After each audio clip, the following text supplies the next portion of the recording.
الأجمعين المعصومين المظلومين واللعنة الدائمة الباقية على أعدائهم أجمعين من الآن إلى يوم الدين. أما بعد، فقد قال الله سبحانه وتعالى في كتابه المبين وهو أصدق الصادقين وقوله الحق.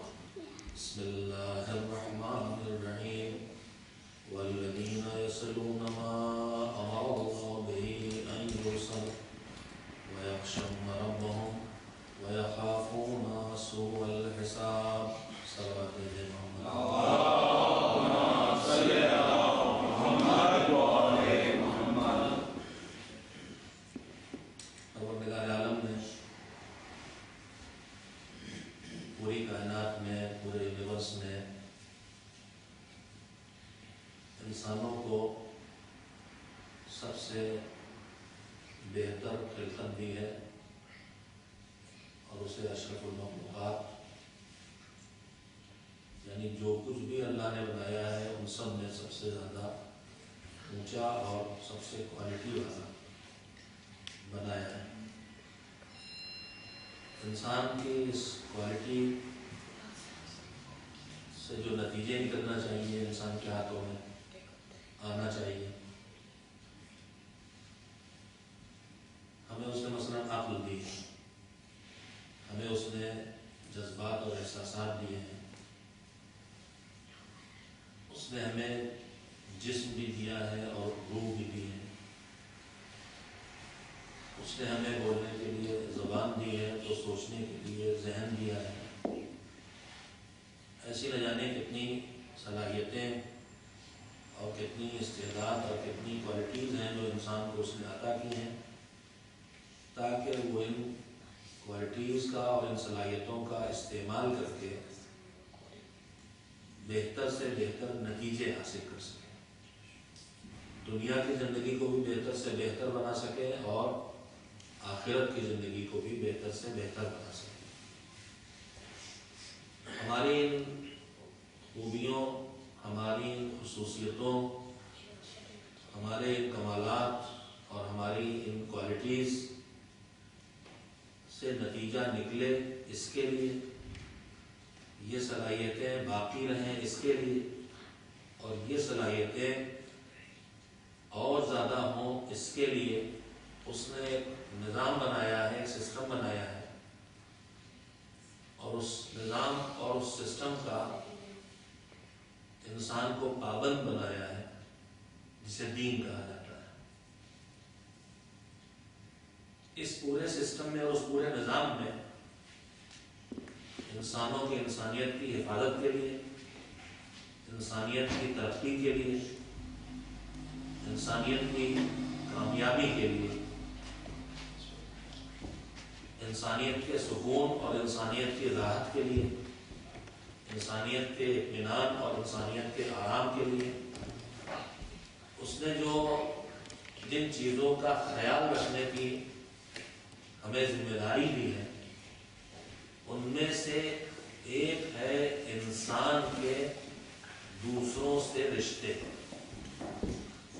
میں نے انسان کے انسان سے رشتے نہیں کہا، بلکہ میں بالکل ایک لفظ بولنا چاہتا ہوں کہ اس انسانیت کی بقا کے لیے، اس انسانیت کو کامیاب بنانے کے لیے، اس انسانیت کو نتیجوں تک پہنچانے کے لیے، اس انسانیت کی ترقی کے لیے، یہ ساری چیزیں حاصل ہوں اس کے لیے اللہ نے جو نظام بنایا ہے اس میں ایک نظام رشتوں کا نظام ہے۔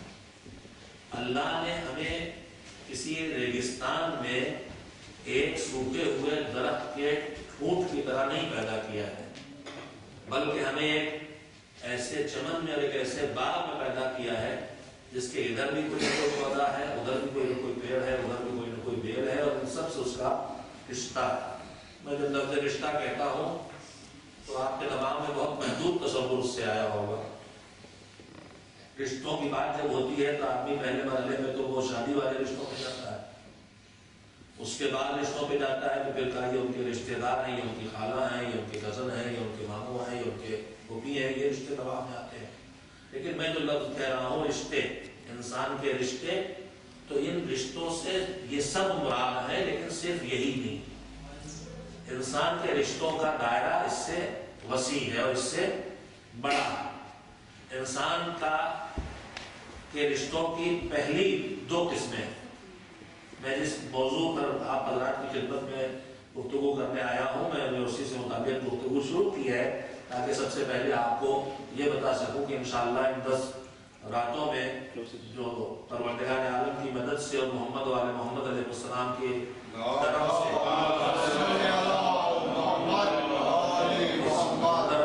بیٹھنے کے حق کو ادا کرنے کے لیے کم سے کم زندگی کی کسی ایک پہلو پر ایسی گفتگو کی جائے جو کسی نتیجے تک پہنچا سکے گفتگو، تو اس سلسلے میں نے انسان کے یہ رشتے جو موضوع گفتگو ہے، یہ پہلی ان کی دو قسمیں بنتی ہیں، ایک انسان کا خالق سے رشتہ اور اس کے بعد پھر انسان کا مخلوق سے رشتہ۔ خالق سے رشتہ فوراً انسان کی سمجھ میں آ جاتا ہے، ایک ہی رشتہ ہے، لیکن مخلوق سے رشتے کی بہت قسمیں ہیں۔ مخلوق میں وہ مخلوق بھی ہے جس کے طفیل میں ہم خلق ہوئے ہیں، اللہ کی وہ مخلوق بھی ہے، مخلوق جو ہے تو مخلوق ہے خدا، لیکن پوری کائنات اس کے طفیل میں خلق ہوئی ہے۔ انی ما خلقت السماء مبنیۃ ولا رمادیۃ ولا قمر منیرا، پوری فہرست ہے یہ زمین، آسمان، سورج، چاند، جو کچھ ہم نے پیدا کیا، کیوں پیدا کیا ہے؟ الا فی محبت ہؤلاء الخمسۃ الذین هم تحت النساء، یہ جو چادر میں آرام کر رہے ہیں ان کی محبت میں ہم نے پیدا کیا ہے۔ تو ایک تو ہوگا خالق سے رشتہ اور ایک ہوگا وسیلہ خلقت سے رشتہ، جس کے توسل سے، جس کے وسیلے سے، جس کے طفیل میں ہم کو زندگی ملی، ان سے رشتہ۔ اس رشتے میں بھی صرف زندگی تو نہیں ملی ہے، ان سے ہمیں ہدایت بھی ملی ہے، تو ان رشتوں میں پھر وہ جو ادھر سے لائے، وہ جو انہوں نے پہنچایا، وہ جو انہوں نے بچایا، یہ سارے ہر ایک سے ایک رشتہ قائم ہوگا۔ انسان کا رسول سے رشتہ، انسان کا نبی سے رشتہ، انسان کا امام سے رشتہ۔ یہ نبی خالی ہاتھ نہیں آئے تھے، کتاب لے کے آئے تھے، لہذا انسان کا کتاب خدا سے رشتہ، قرآن مجید سے رشتہ۔ تو اگر آپ ان رشتوں پر نظر ڈالیں تو میں آج ہی ساری فہرست آپ کو ایک ساتھ سنا کے آپ کے ذہنوں کو بوجھل نہیں بنانا چاہتا ہوں، لیکن ایک تصویر اور ایک خاکہ کم سے کم آپ کے ذہنوں میں منتقل کرنا چاہتا ہوں۔ پھر اس سے نیچے چلے آئے تو اللہ نے مجھے کسی کی گود میں پیدا کیا ہے، انسان کا ماں سے رشتہ۔ میں کسی باپ کی انگلی پکڑ کے مسجد اور بارگاہ تک آیا اور مجلس تک آیا، انسان کا باپ سے رشتہ۔ مجھے کسی نے جو کچھ مجھے آتا ہے، کسی نے پڑھایا، کسی نے سکھایا، انسان کا استاد سے رشتہ۔ تو اب یہ رشتوں کی ایک فصل ہے جو اگی ہوئی ہے چاروں طرف۔ اللہ نے مجھے اکیلے نہیں پیدا کیا ہے، میرا بھائی بھی ہے، میری بہن بھی ہے، انسان کا اس کے بھائی بہنوں سے رشتہ۔ اللہ نے مجھے اکیلے رہنے کے لیے نہیں پیدا کیا ہے، اگلی زندگی کی ذمہ داریاں میرے حوالے کی ہیں، حکم دیا ہے کہ میں زندگی کا ایک ساتھی تلاش کروں اور زندگی اس کے ساتھ بسر کروں، اللہ کے بنائے نظام کے مطابق ساتھی بھی طے کروں اور اللہ کے بنائے نظام کے مطابق زندگی بھی بسر کروں۔ میرا شوہر کا اپنی زوجہ سے رشتہ، زوجہ کا اپنے شوہر سے رشتہ۔ تو میں یہ آپ کے سامنے تھوڑے تھوڑے سے نمونے رکھ رہا ہوں کہ اگر انسانی رشتوں پر آپ غور کریں گے تو انسانی رشتوں کی ایک طویل فہرست ہے۔ انسان کے جن سے رشتے ہیں، خالق سے لے کے مخلوق تک، اور مخلوق میں دوست، احباب، پڑوسی تک نہیں، مخلوق کے خدا میں وہ درخت بھی ہے جو میرے گھر کے پاس لگا ہوا ہے، وہ جانور بھی ہے جو میرے گھر میں پلا ہوا ہے، ان سب سے میرے رشتے ہیں۔ ان رشتوں کو برقرار رکھنے کے لیے اور ان رشتوں کی ذمہ داریاں ادا کرنے کے لیے مذہب نے مجھے ہدایات دی۔ اس نے مجھے آزاد نہیں چھوڑا ہے کہ جو چاہوں کروں، مجھے ہر جگہ اس نے نظام دیا ہے، سسٹم دیا ہے، ہدایات دی ہیں، اس کی طرف سے احکام آئے ہیں۔ کیوں؟ اس لیے کہ اگر یہ رشتے ویسے رہیں گے جیسے اللہ نے بنایا ہے تو تم کامیاب زندگی تک پہنچو گے، اور اگر رشتوں میں بگاڑ آئے گا تو کہیں نہ کہیں تمہیں ناکامی کا منہ دیکھنا پڑے گا۔ اب کون سے رشتے کو آدمی کتنا مینٹین رکھتا ہے اور کون سے رشتے کو آدمی کتنا نظر انداز کرتا ہے، اس کے اوپر اس کی کامیابی اور ناکامی کا انحصار ہوتا ہے۔ تو میری انشاءاللہ ان 10 شبوں میں اگر پروردگار عالم سے توفیق رہی اور آپ حضرات کی طرف سے تعاون بھی رہا، دیکھیے ایک بات اچھی طرح سمجھ لیجئے گا، منبر پر آنے والے خطیب کے بیان کی خوبی اور خرابی میں جہاں اس کی اپنی صلاحیتوں، اپنی استعداد، اپنا علم، اپنی سوچ، اپنی فکر کا دخل ہوتا ہے، وہیں سامعین کے مدد اور تعاون کا بڑا دخل ہوتا ہے۔ کتنی توجہ سامعین کر رہے ہیں، ڈگر سے ہٹی ہوئی تقریر اگر ہو رہی ہے تو چہرے اترے ہوئے ہیں اس انتظار میں کہ جو روز سنتے ہیں وہ سننے کو ملے، تو پھر نعرے لگائیں گے یا نہیں۔ اگر کوئی ایسی بات کہی جا رہی ہے جو زندگی کے کام کی ہے تو کم سے کم ایک صلوات سے اس کی مدد کی جا سکتی ہے۔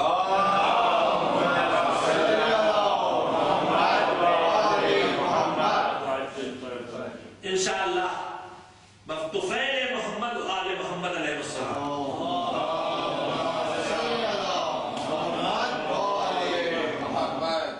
یہ موضوع کا خاکہ ہے جو آپ کے سامنے رکھا گیا ہے۔ اس میں تبدیلیاں بھی ہو سکتی ہیں، اس میں اضافے بھی ہو سکتے ہیں، اس میں آپ کی طرف سے ضرورتوں کی رہنمائی بھی کی جا سکتی ہے۔ آپ کہہ سکتے ہیں کہ کس مسئلے پر زیادہ توجہ کی ضرورت ہے، کس مسئلے پر کم توجہ کی ضرورت ہے۔ میں پہ باہر سے آنے والا آدمی جو تھوڑی مدت کے لیے برسوں سے آ رہا ہوں الحمدللہ، اور تھوڑی مدت کے لیے آنے کے باوجود فرش اعضا سے رشتے کے ذریعے، یہ بھی ایک رشتہ ہے، خطیب کا سامعین سے رشتہ اور دونوں کا فرش اعضا سے رشتہ۔ اور حقیقت یہ ہے، آپ خود سوچئے کہ رشتوں کی کتنی اہمیت ہے کہ خالی اس ایک رشتے کا تھوڑا سے ہم خیال کرتے ہیں تو آج 14 صدیوں سے کیسے جیتے جاگتے زندگی بسر۔ اگر ان رشتوں کو ٹھیک سے ہم نبھائیں، اس فرش اعضا سے رشتے کا بھی حقوق ہے، اس ممبر سے رشتے نے کہا بھی کہ آج میں آپ کو نہ فہرست سناؤں گا، نہ میں نے فہرست لکھ کے تیار کی ہے، اور نہ شاید فہرست اتنی آسانی سے لکھی جا سکتی ہے کہ کتنے رشتے ہیں جن کو ہمیں نبھانا ہے، اور ان رشتوں میں ہمیں بیلنس رکھنا ہے۔ سب سے مشکل کام، روایات کا سہارا لیتے ہوئے جملہ کہہ رہا ہوں کہ ان رشتوں کو سنبھال کے رکھنے کا نام قرار دیا گیا ہے روایات میں صراط مستقیم پر چلنا۔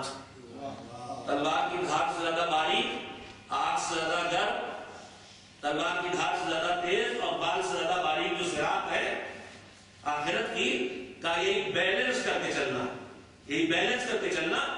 یہی آدمی ذرا سی چوک ہوتی ہے لڑکڑاتا ہے، اب چھوٹی چوک ہے تو لڑکڑا کے ہو گیا، جیسے صراط کے لیے ہے کہ جو دشمن علی ہوگا قدم رکھتے ہی دھڑام سے نیچے، لڑکڑانے اٹھانے کی نوبت نہیں ہے، وہاں کوئی چانس نہیں لڑکڑانے کا، کچھ وہاں جو ڈگمگاتے لڑکڑاتے، علی کی محبت دل میں ہے، غلطیاں ادھر بھی ڈھکیل رہی، غلطیاں ادھر بھی ڈھکیل رہی ہیں، مگر وہ جو علی کی محبت ہے وہ کبھی ادھر سے سیدھا کر دیتی، کبھی ادھر سے ٹھوکر مارتے ہوتے لگڑاتے پکڑاتے تو ہم پہنچ گئے اس بات تک۔ تو جیسے وہاں ویسے یہاں کی زندگی بھی ہے، یہاں صراط مستقیم پہ کچھ وہیں ڈھیر ہو جاتے ہیں، کچھ ٹھوکریں کھاتے لڑکڑاتے تھوڑا تھوڑا آگے بڑھ کے منزل نجات تک پہنچ جاتے ہیں، لیکن ہے صراط مستقیم یہیں پر ہے۔ تو ان رشتوں کا گفتگو ہو، ان کی اہمیت پہ گفتگو ہو، اور جن پر ہماری توجہ کم ہے اور ان کی حفاظت اور ان کی ذمہ داریوں پہ گفتگو ہو، یہ انشاءاللہ ان 10 مجلسوں کا ایک عنوان اور ایک خاکہ اور ایک تصور اور ایک تصویر اور ایک صورت ہے جو میرے دماغ میں ہے، انشاءاللہ جو آپ کی مدد سے اس کو واضح کیا جائے گا۔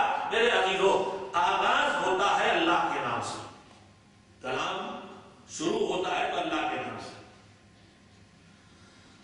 لہذا آج پہلی گفتگو کا تھوڑا سا حصہ جتنا وقت ہے اس کی روشنی میں، گفتگو کا پہلا حصہ خالق اور مخلوق کا رشتہ۔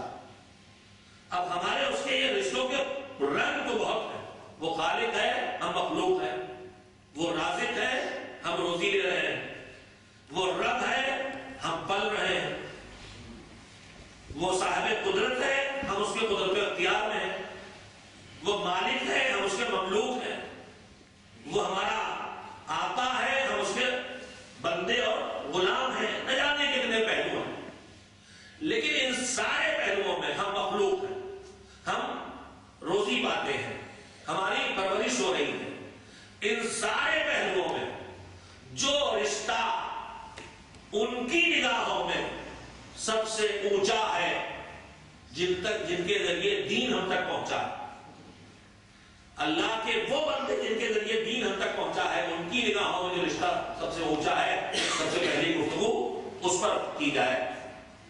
میں آپ سے بات یہاں سے شروع کرنا چاہتا ہوں کہ ان سارے رشتوں کو اگر سمیٹ لیا جائے تو ایک رشتہ بنتا ہے عبد و معبود کا رشتہ۔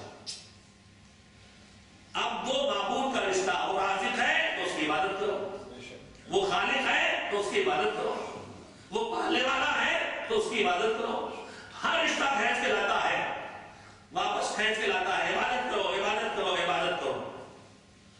یہ عبد و معبود کا جو ہمارا رشتہ، اس کو مینٹین کرنے میں، اس کو سنبھالنے میں، اس کو مضبوط بنانے میں ہماری توجہ کتنی ہے۔ اچھا، میں یہ بات پہلے مجھے کہہ دینا چاہیے تھی کہ ان سینکڑوں اور ہزاروں رشتوں میں ہم کسی رشتے پر توجہ دیتے ہیں اور کسی پہ نہیں دیتے، تو کیوں؟ اس کے پیچھے وجہ کیا ہوتی ہے؟ اس کے پیچھے وجہ یہ ہوتی ہے کہ ہماری نگاہ میں جو رشتہ اہم ہوتا ہے اس پہ توجہ دیتے، اور جو رشتہ اہم نہیں ہوتا اس پر توجہ نہیں دیتے۔ ہمارے درمیان عبد و معبود کے رشتے میں بھی یہی معاملہ ہے۔ جیسے اسی معاشرے میں ماں باپ کے ساتھ کتنے لوگ ہیں جو بے حد ماں باپ کے حقوق کو ادائیگی کی طرف متوجہ ہیں، لیکن کتنے ہیں جو بالکل اس طرف دھیان نہیں دیتے۔ اسی معاشرے میں کتنے ہیں جو اپنی وائف اور زوجہ کے حقوق کی ادائیگی کی طرف متوجہ ہیں، لیکن کتنے ہیں جو بالکل دھیان نہیں دیتے۔ کتنے ہیں جو اپنی اولاد کے حقوق کی طرف متوجہ ہیں، کتنے ہیں جو دھیان نہیں دیتے۔ اسی طرح سے اس عبد و معبود کے رشتے میں بندے کا معاملہ یہ ہے کہ ان میں وہ بندے بھی ہیں جو بندگی کا حق ادا کر رہے ہیں، اور وہ بندے بھی ہیں جو بندگی کی طرف ان کی توجہ نہیں ہے۔ مگر یہ کیوں بے توجہی کی اسباب البتہ مختلف ہے، لیکن میں صرف اس میں دامن وقت میں جو گنجائش ہے اس کی روشنی میں ایک تذکرے کو کرنا چاہتا ہوں کہ جتنا جس رشتے کو ہم اہم قرار دیں گے اتنا اس رشتے کو بچانے کی کوشش کریں گے۔ ہمارے بزنس میں، ہمارے کاروبار میں جو ہم رشتے قائم کرتے ہیں، تعلقات قائم کرتے ہیں، کانٹیکٹس بناتے ہیں، تو یہ کانٹیکٹس وہی رشتے ہیں۔ یہ جو کانٹیکٹس بناتے ہیں، یہ جو تعلقات قائم کرتے ہیں، جو رشتے قائم کرتے ہیں، ان میں ہم کو جو جتنا اہم لگتا اس سے ہم اتنا زیادہ کوشش کرتے ہیں کہ رشتہ، یہ کانٹیکٹ برقرار رہے، یہ رابطہ برقرار رہے۔ اہمیت جتنی ہوگی، لہذا میں اس رشتہ عبد و معبود پر کی اہمیت کے سلسلے میں ایک گفتگو اور ایک فکر آپ حضرات کے سامنے رکھنا چاہتا ہوں۔ میرے عزیزوں، سرور کائنات حضرت محمد مصطفیٰ صلی اللہ علیہ وسلم،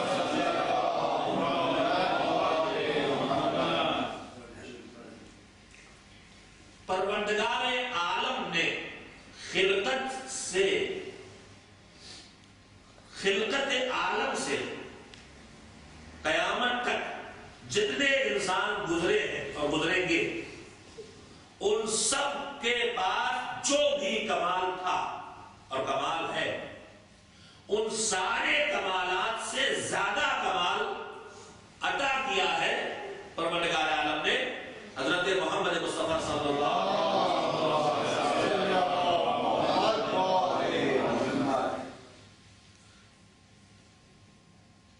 انبیاء معصوم 1,23,999 نبی جو گزرے، ان نبیوں کو اللہ نے جتنی فضیلتیں اور کمالات دیے ہیں، وہ ساری فضیلتیں اور وہ سارے کمالات آخری پیغمبر کو دیے۔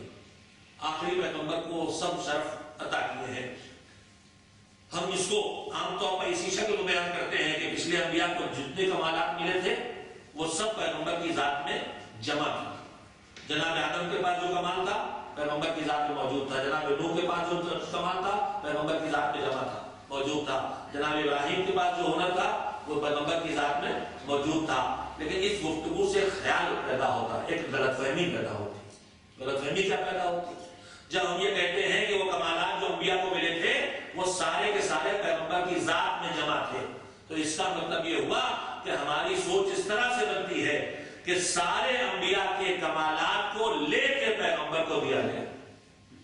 جمع کا مطلب کیا ہوتا ہے؟ ان میں سارے وہ کمالات جمع تھے، اس کا مطلب کیا ہوتا ہے؟ ہم ایک گلدستہ جو بناتے ہیں تو اس گلدستے کو کیسے بنایا جاتا ہے؟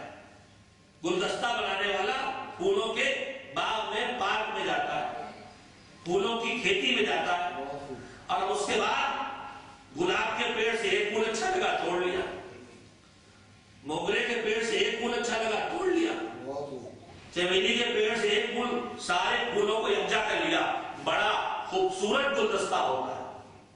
مگر یہ بتائیے کیا اس گلدستے کا حسن اس کا اپنا ہے؟ اس کی خوبصورتی اس کی اپنی ہے؟ یہ گلدستے کا اپنا کچھ نہیں ہے۔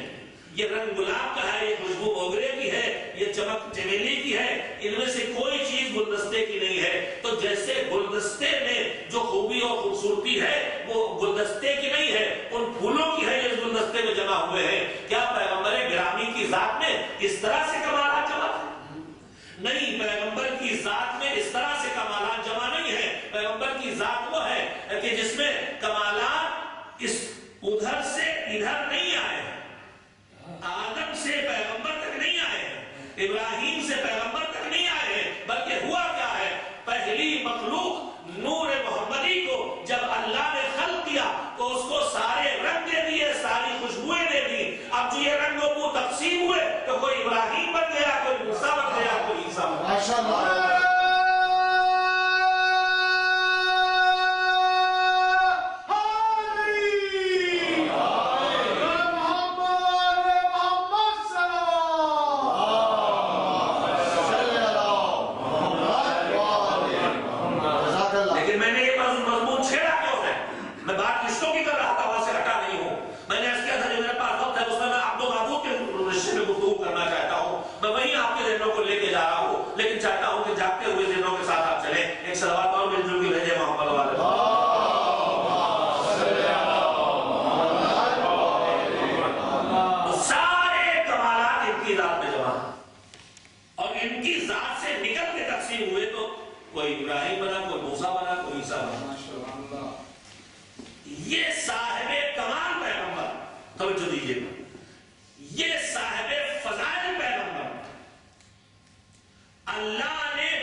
کسی اور پیغمبر کو ایسی بیٹی ملی جیسی ان کو ملی، کسی اور نبی کو ایسا داماد ملا جیسے ان کو ملا نہیں نا۔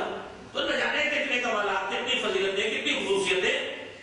خصائص النبی کے نام سے باقاعدہ کتابیں ہیں موٹی موٹی علماء نے لکھی ہیں جن میں صرف ان باتوں کا تذکرہ ہے کہ وہ خصوصیتیں کیا ہیں جو صرف پیغمبر کو ملی، کسی اور کو نہیں ملی۔ خصائص النبی کے نام سے، پھر خصائص ائمہ کے نام سے کتابیں ہیں باقاعدہ کہ جو اور کسی کو خصوصیتیں نہیں نصیب ہوئی۔ یہ ساری خوبیاں اور سوارے کمالات جو پیغمبر کو ملے، ان میں جو ایکسٹرا جو کسی اور کو نہیں ملے وہ بھی ان کو ملے۔ ان میں سے اللہ نے جتنی فضیلتیں دی ہیں کسی کا تذکرہ ایسے لہجے میں نہیں کیا ہے جیسے ایک فضیلت کا تذکرہ کیا۔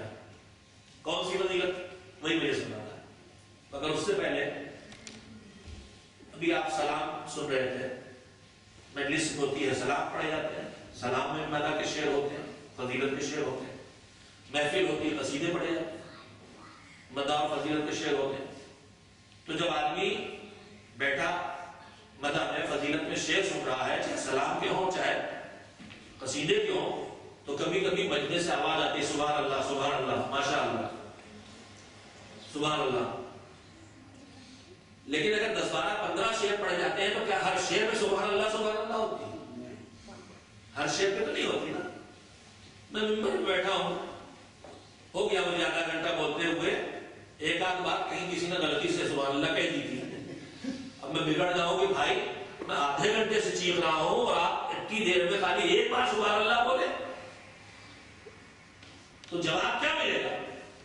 اگر وہ شاعر ناراض ہوتے ہیں میں نے 15 شعر پڑھے اور آپ نے خالی 5 شعروں پر سبحان اللہ کہی اور باقی بھی چپ رہے، تو جواب یہ ہے کہ بھائی آپ کے اشعار میں سب شعر ہیں، سب میں شعر کا ہنر ہے۔ تھوڑا سا سب ماشاءاللہ مہذب لوگ تشریف فرما ہے، زبان شان بھی ہے، آپ کے اشعار میں شاعری کی کیفیت ہے، سب صحیح، مگر نارمل سے شیخ جو کہیں گے آپ کو ان پہ تھوڑی سبحان اللہ کہیں گے۔ ان اشعار کے درمیان جب کوئی زوردار شعر آتا ہے، کوئی شاعری کا ہنر دکھلاتا ہے، کوئی فضیلت کا نیا رخ دیتا ہے، تو پھر ہماری آواز سے برجستہ سبحان اللہ نکلتا ہے۔ ہم کو بھی یہ جواب ملے گا مولانا آپ بولیے اس سے رہیں گے کی ہے سبحان اللہ تو تب کہیں گے جب آپ کوئی اچھی بات کہیں، کوئی اچھا پوائنٹ کہیں تو دل کو لگے، دماغ کو لگے۔ یہی کیا کم ہے کہ آپ کے بغیر کہہ سلوات بھیج دیتے ہیں؟ نہیں بھیجتے۔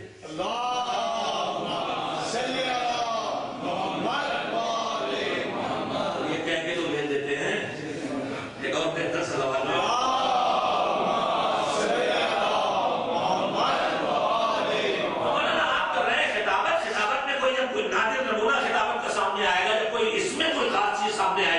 تو سبحان اللہ کہیں کہ پارک میں ٹہلنے گئے صبح روزانہ بغیر ڈائٹنگ کے جاتے ہیں ٹہلنے کے لیے، فائدہ کچھ نہیں ہوتا لیکن جاتے ہیں۔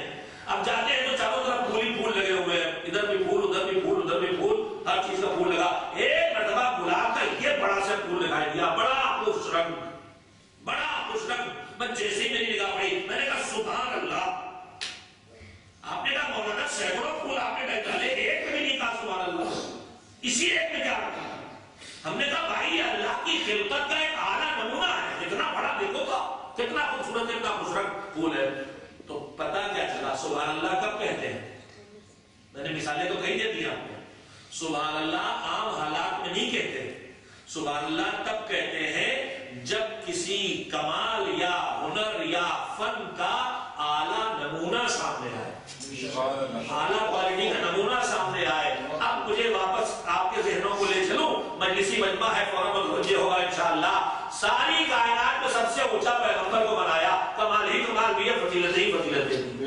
پھر وہ فضیلتیں دے ڈالی جو کسی کو نہیں دی، مگر کسی کا تذکرے میں وہ سبحان اللہ نہیں کہتا، مگر ایک تذکرہ ایسا آتا ہے پیغمبر کو جو فضیلتیں ملی ہیں، جو کمالات ملے ہیں، ان فضیلتوں میں ایک تذکرہ آتا ہے ایسا کہ جس میں زبان قدرت خود سبحان اللہ کے اٹھتی۔ 15ویں پارے کی پہلی آیت معراج کا بیان، بسم اللہ الرحمن الرحیم، سبحان الذی اسریٰ بعبدہ لیلا من المسجد الحرام۔ پاک ہے وہ ذات، سبحان اللہ۔ زبان قدرت بولی، کس بات میں بولی؟ کہ پیغمبر کو جو شرف معراج دیا ہے یہ اللہ کے قدرت کا ایک ایسا اعلیٰ نمونہ ہے کہ یہاں پہ زبان قدرت نے بھی سبحان اللہ کہہ دیا۔ اب سبحان اللہ کہہ کے معراج کا بیان قدرت کر رہی ہے۔ معراج کس کو ملی؟ خاتم النبیین کو، سید المرسلین کو، آخری پیغمبر کو، رسول کو، مگر ساری چیزیں چھوڑ دی۔ قدرت یہ نہیں کہتی پاک ہے وہ ذات جو خاتم النبیین کو معراج میں لے گئی، پاک ہے وہ ذات جو سید الانبیاء کو معراج میں لے گئی۔ قدرت یہ نہیں کہتی پاک ہے وہ ذات جو طٰہٰ کو معراج میں لے گئی، پاک ہے وہ ذات جو یاسین کو معراج میں لے گئی۔ قدرت کہتی ہے پاک ہے وہ ذات جو اپنے بندے کو معراج میں لے گئی۔ عزیزو اگر بندگی سے اونچا کوئی شرف ہوتا تو پروردگار عالم یہاں پر اس کا تذکرہ کرتا، لیکن بندگی تک کا تذکرہ کر کے بتا رہا ہے کہ ہماری بارگاہ میں بندے خدا ہونے سے اونچا کوئی کمال نہیں ہے، کوئی ہنر نہیں ہے، کوئی شرف نہیں ہے۔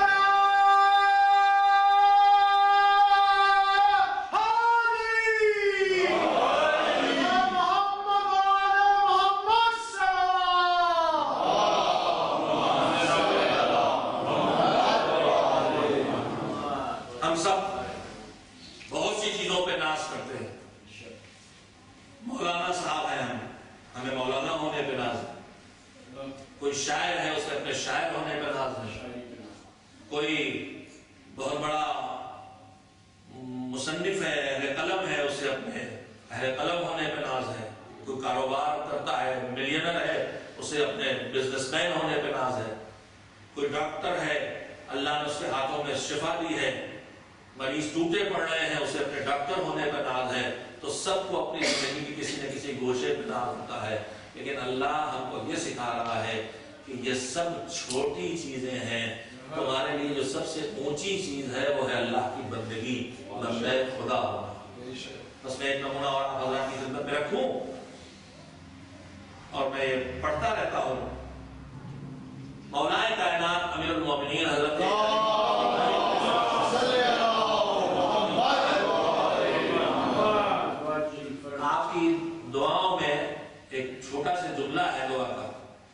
جو مفاتیح الجنان میں بھی موجود ہے، جہاں پر دعائے کمیل وغیرہ سے، دعائے صباح سے سلسلہ شروع ہوتا ہے۔ مفاتیح الجنان میں دعاؤں کا سلسلہ ہے، پھر اس میں سید سجاد کی مناجات ہیں، پھر مناجات امیر المومنین ہے منظوم، اس کے بعد ایک چھوٹا سا جملہ ہے مولا کا۔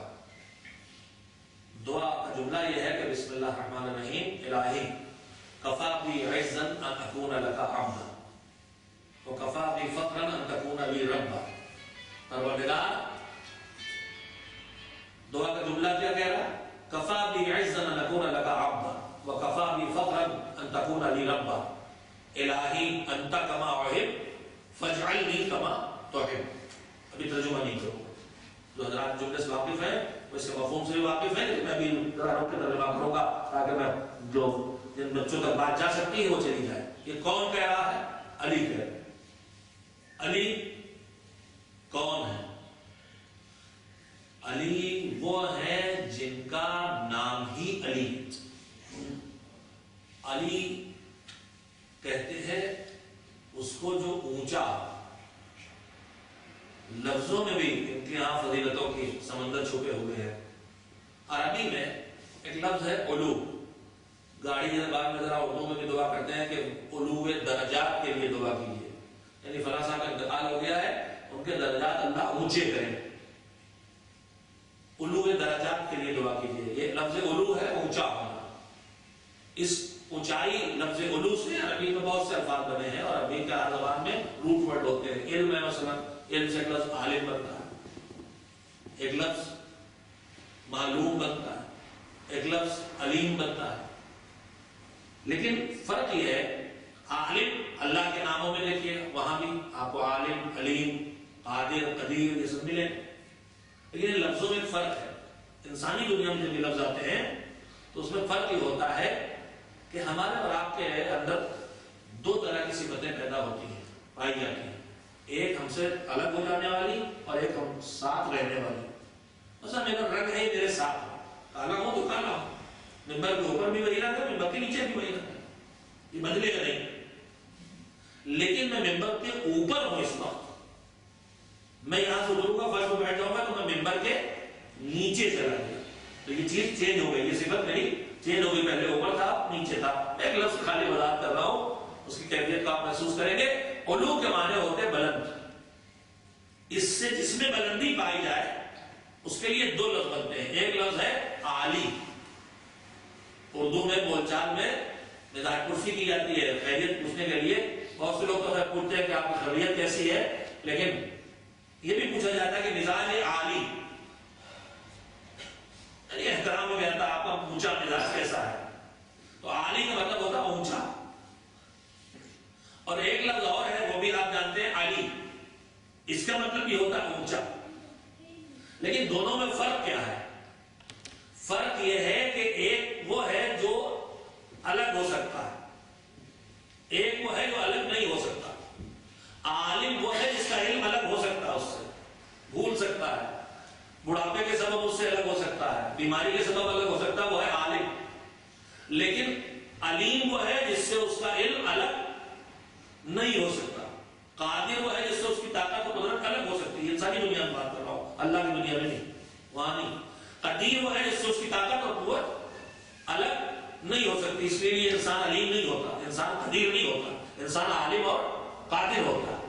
اسی طرح سے علو سے ہے عالی، اونچا، لیکن یہ عالی وہ اونچا ہے جس کی اونچائی اس سے الگ ہو سکتی ہے، لیکن عالی وہ اس اونچے کو کہتے ہیں جس کی بلندی اس سے کبھی الگ نہیں ہو سکتی۔ تو علی کون ہے؟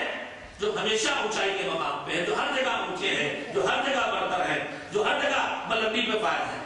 اب یہ علی کیا کہہ رہے ہیں؟ کفا بی عزا ان اکون لک عبدا، پروردگار میری عزت کے لیے یہ کافی ہے کہ میں تیرا بندہ ہوں، وکفا بی فخرا ان تکون لی ربا، اور اے میرے مالک میرے فخر کرنے کے لیے یہ کافی ہے کہ تو میرا پروردگار ہے۔ علی کون ہے؟ علی اس اونچائی پر ہے جس سے زیادہ اونچائی کہیں نہیں، چاہے دنیا میں دیکھنا چاہے چاہے آخرت میں دیکھنا چاہے۔ اس دنیا میں آدمی جس چیز کو اپنے لیے عزت کا ذریعہ قرار دیتا ہے، شرف کا ذریعہ قرار دیتا ہے، ناز کرتا ہے،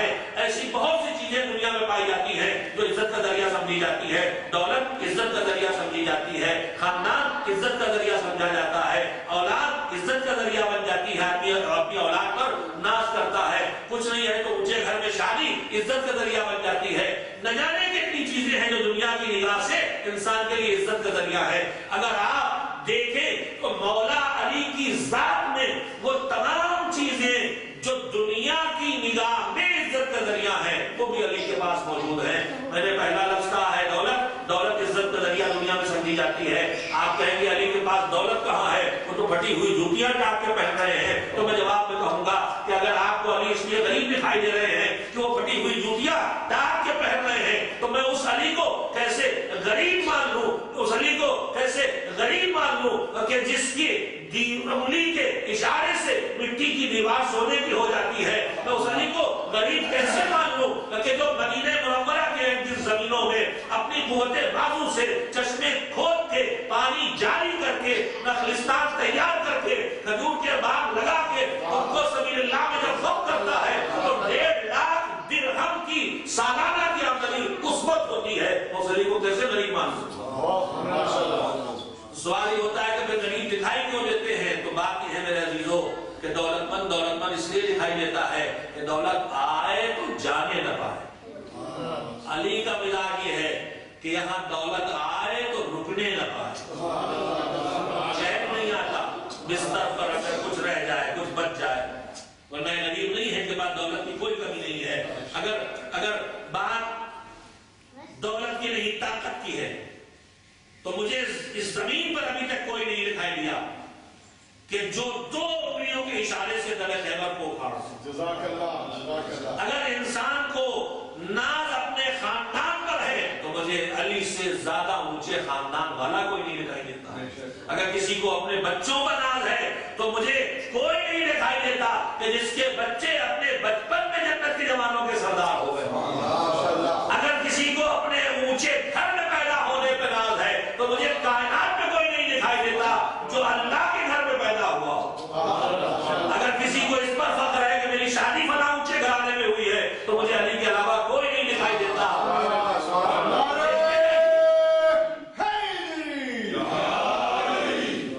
دیکھتے جائیے اونچائیاں علی کے قدم چھو رہی ہیں, علی کے قدم چھو رہی ہیں. دنیا کے لحاظ سے دیکھا آپ نے, معنوی لحاظ سے دیکھ لیں, روحانی لحاظ سے دیکھ لیں. معنوی اور روحانی لحاظ سے کی چیزوں کی عزت ہوتی ہے. معنوی اور روحانی لحاظ سے علم کی عزت ہوتی ہے, شجاعت اور بہادری کی عزت ہوتی ہے, سخاوت کی عزت ہوتی ہے.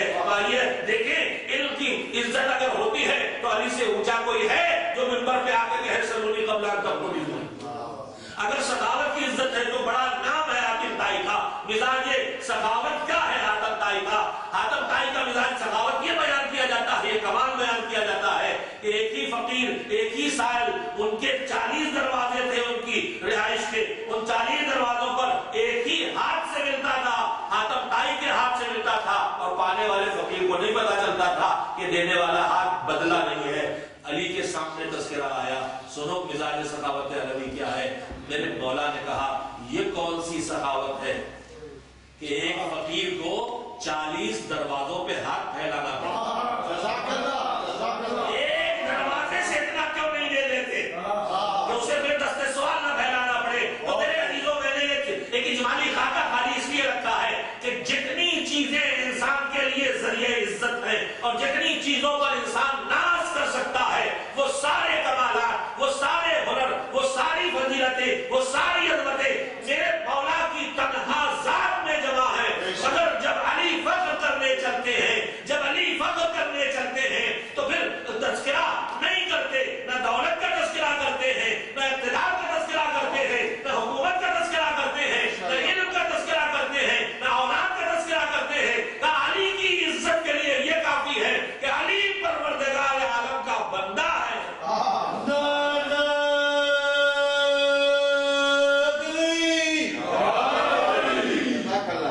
ایسا عظیم وہ بھی بندگی کو اپنا آخری شرف قرار دے رہا. کفا بھی عزت اکون لکا عبدا, میری عزت کے لیے کافی ہے کہ میں تیرا بندہ ہوں. کفا بھی فخرا ان تکون لی ربا, اور میرے فخر کرنے کے لیے یہ کافی ہے کہ تو میرا پروردگار ہے. ادھر جو کائنات میں افضل و برتر، اس کے لیے بھی اعلان ہو رہا اسرا بعبدہ لیلا من المسجد الحرام۔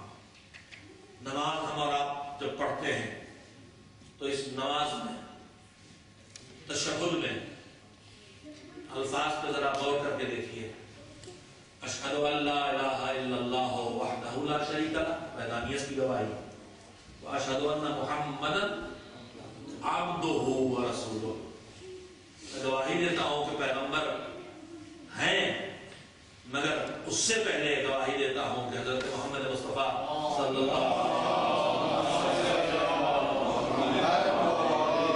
اللہ کے بندے ہیں اور اس کے رسول ہیں۔ تو میرے عزیزوں، یہ جو بندگی کا رشتہ ہے، یہ بندگی کا رشتہ سب سے اونچا رشتہ ہے، سب سے برتر رشتہ ہے۔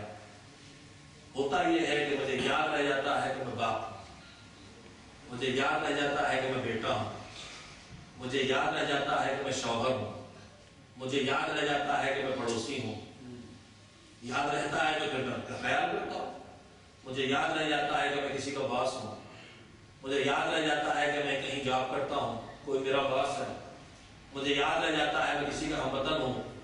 جتنے رشتے اس نے بنائے تھے وہ سب یاد رہ جاتے ہیں، اور جو سارے رشتے جس رشتے سے پیدا ہوئے ہیں وہی میں بھول جاتا ہوں، میں بھول جاتا ہوں کہ میں بندہ ہوں، وہ میرا خدا ہے۔ ماشاءاللہ ماشاءاللہ۔ مجھے یاد رہ جاتا ہے کہ میں باپ ہوں، مگر میں بھول جاتا ہوں کہ میں باپ جس مالک نے مجھے بنایا تھا میں اس کا بندہ ہوں۔ مجھے یاد رہ جاتا ہے کہ میں شوہر ہوں، مگر یہ بھول جاتا ہوں کہ جس مالک نے مجھے شوہر بنایا ہے میں اس کا بندہ ہوں۔ تو سارے رشتوں کو آدمی یاد رکھ کے بندگی کے رشتے کو بھول جاتا ہے، اور جب بندگی کے رشتے کو بھول جاتا ہے تو پھر سارے رشتے کمزور ہو جاتے ہیں، پھر یہ رشتے ٹوٹنا شروع کر دیتے ہیں، پھر رشتوں میں ٹکراؤ شروع ہو جاتا ہے، پھر رشتوں میں بگاڑ پیدا ہونے لگتا ہے، پھر یہ رشتے تباہی کی طرف لے جانے لگتے ہیں۔ لہٰذا اس بندگی کے رشتے کو جتنا مضبوط رکھا جائے گا اتنے ہی باقی رشتے مضبوط اور برقرار رکھے رہیں گے۔ بس انشاءاللہ میں نے آپ حضرات کے سامنے خاکہ رکھا ہے اور اس کے ساتھ ساتھ ابتدائی سطح کی گزارش کی ہے۔ انشاءاللہ ہم مل جل کے کوشش کریں گے کہ اس خرش ادا کے طفیل میں اور اس مجلس ادا کے طفیل میں وہ تذکرے ہوں کہ جن کے سہارے ہم اپنے ان رشتوں کو مضبوط کر سکیں جو رشتے ہمیں بندگی کے ذریعے ملے ہیں، اور زندگی کو بندگی سے ہم آہنگ کرتے ہوئے اس نتیجے تک پہنچ سکے جس نتیجے تک ہماری زندگیوں کو کامیابی کے نتیجے تک پہنچنا چاہیے اور ان سے ہمکنار ہونا چاہیے۔ بندگی کا وہ رشتہ جو اٹوٹ رشتہ ہے، جہاں سر و تن میں جدائی تو ہو جاتی ہے مگر بندگی کا رشتہ نہیں ٹوٹتا، جہاں سر و تن میں جدائی ہو جاتی ہے مگر بندگی کا رشتہ ٹوٹتا ہوا نہیں دکھائی دیتا ہے۔ کیا صرف اس وقت حسین کے لبوں پر ذکر خدا تھا جب سوکھے گلے پہ خنجر چل رہا تھا؟ نہیں، تاریخ کوفے کی تاریخ اس سے آگے کا منظر بھی پیش کرتی ہے کہ دیکھو زندگی کا رشتہ ٹوٹے تو ٹوٹے، جو ظاہری زندگی ہے اس کا رشتہ ٹوٹے تو ٹوٹے، لیکن دیکھو بندگی کا رشتہ ہمارا نہیں ٹوٹا ہے۔ کچھ بھی حالات ہوں، اعتماد ہے کہ رشتہ ٹوٹنے والا نہیں ہے۔ عصر عاشور جب مصیبتوں کی آخری منزل تھی اور حسین اپنے لخت جگر کو کوفہ و شام کے بازاروں کی قافلہ سالاری کی ذمہ داری دے کے رخصت آخر کے لیے خیموں سے باہر نکل چکے تھے، قناتیں لگی ہوئی تھیں، بیویاں دو رویا سب بنائے کھڑی ہیں، زہرا کا لال سر کو جھکائے ہوئے گزر رہا ہے، جس چہرے پہ نظر پڑتی ہے خیال آتا ہے ابھی تھوڑی دیر کے بعد سر سے چادر چھنے گی، تھوڑی کچھ لمحات کے بعد رخساروں کے تماچے پڑیں گے، کچھ وقت گزرے گا تو بازوؤں کو رسم بستہ کرے گا۔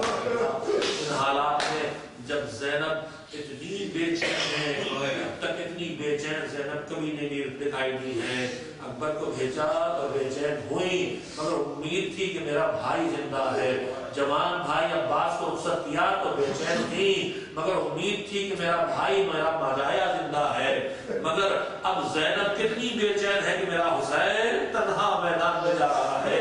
اس بے چینی کے حالت میں بھی بھائی نے بہن کو جو وصیتیں کی ہیں، بہن میرے بچوں کا خیال رکھنا، بہن میرے کتے کا خیال رکھنا، ان وصیتوں میں ایک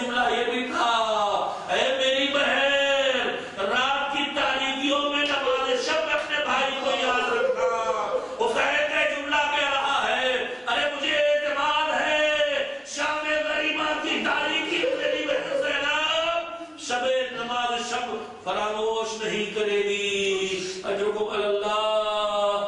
اتنے سخت منزلوں سے گزرنے کے بعد قافلہ کوفے کے بازار تک پہنچ گیا ہے اور اب عالم کیا ہے؟ چاروں طرف تماشائیوں کا مجمع ہے. بندوں کے میرے سمجھوتی تو زندگی چھوٹ گئی مگر بندگی الگ نہیں ہوئی.